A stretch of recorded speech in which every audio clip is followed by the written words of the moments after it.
Want to know a simple way to add colour to your large stamps with hardly any effort and in no time at all? It's simple with the aid of ink blending and emboss resist. Using the new crafting craze of makeup style blending brushes, which come in all sorts of shapes and sizes, you can easily add colour to your stamps and even in small places too. Combined with the emboss resist technique, you don't need to worry about the perfect blending or how neat it is. I'm Verity and welcome to my channel. If you're not a subscriber already, make sure you hit that button below. The stamp set I'm using today is the Altenew Ink Flora stamp set. This has two beautiful inked sketchy flowers along with a couple of leaves and some lovely scripty sentiments.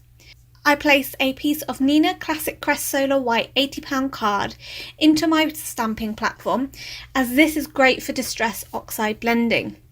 The largest flower along with a couple of leaves were stamped in clear ultra slow drying ink from Wow embossing powder. Now you can use an acrylic block as this is very smooth paper and you don't need to stamp it twice. So a stamping platform is optional. You'll see here that I stamped it twice and didn't get the paper aligned correctly on the second go, so I have an offset stamped image. I ended up restamping it again onto another piece of cardstock in the end. However, I did quite like the offset look. These images from the set are inked and have a loose sketch feel to them anyway, so this made it more sketchy for me, and I ended up making a second card with it in the end. Where I can, I try to salvage my mistakes. I heat emboss these in my favourite metallic embossing powder, which is Wow Metallic Platinum, and heat set the two panels with my dual speed heat gun. Now we're ready to ink blend. I'm using some makeup style blending brushes that I purchased off Amazon.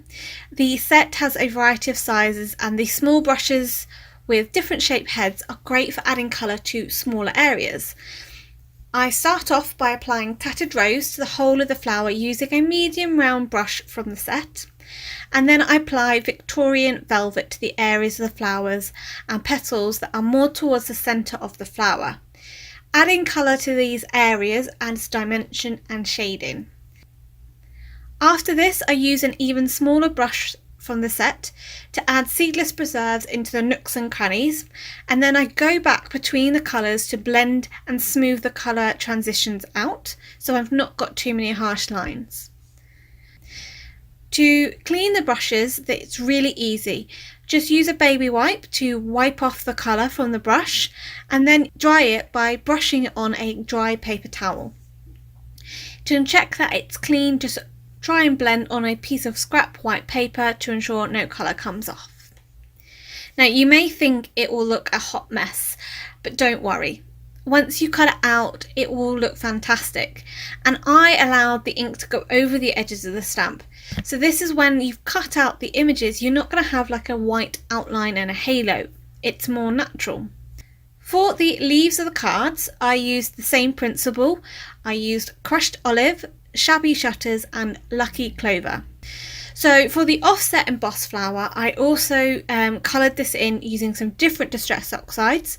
I use spun sugar, abandoned coral and candied apple for a more redder flower. As we've used the emboss resist technique, you will find that the ink will be sitting on top of your embossing. But as the embossing is not porous, you can easily buff it off with a dry paper towel, and then the embossing powder will shine again compared to areas where the ink still remains. So to assemble the cards, I used the Gradient Lines cover die and die cut this twice out of Neenah Solar White card. These were adhered to two card bases made out of Neenah Classic Crest Solar White £110 cardstock using Gina K Connect Glue. The Connect Glue was great for applying glue to the really thin strips of the cover die, and it also gives you some wiggle room as you align it onto your card base. After much deliberation with regards to the layouts to both cards, this included faffing with the placements of the leaves for such a long time, I've adhered the flowers onto the card using scrapbook adhesive foam pads, and then the leaves were adhered directly to the card panel with Connect Glue. To add a little bit more interest to the background, I use my Altenew watercolour pan set and mix the jet black with water to add fine paint splatter to the card. I just used a paper towel to cover the flowers because I didn't want to get any paint splatter on the actual flowers themselves, more just on the background for a bit more interest. I added embossed sentiments on black card to the card panels. For the red card, the sentiment comes from the Altenew Leaf Canopy stamp set, and I used a sentiment from the Sketchy Floral stamp set for the pink card. These were embossed with Wow Opaque Bright White and in platinum embossing powders. Off screen, I added a few clear Nuvo drops as embellishments to finish the cards off. I recently took the Easy Ink Blending class at Altenew as part of my Altenew Educator Certificate Programme, where there are some fantastic techniques for adding ink blending to your cards. My favourite used here is ink blending and emboss resist technique.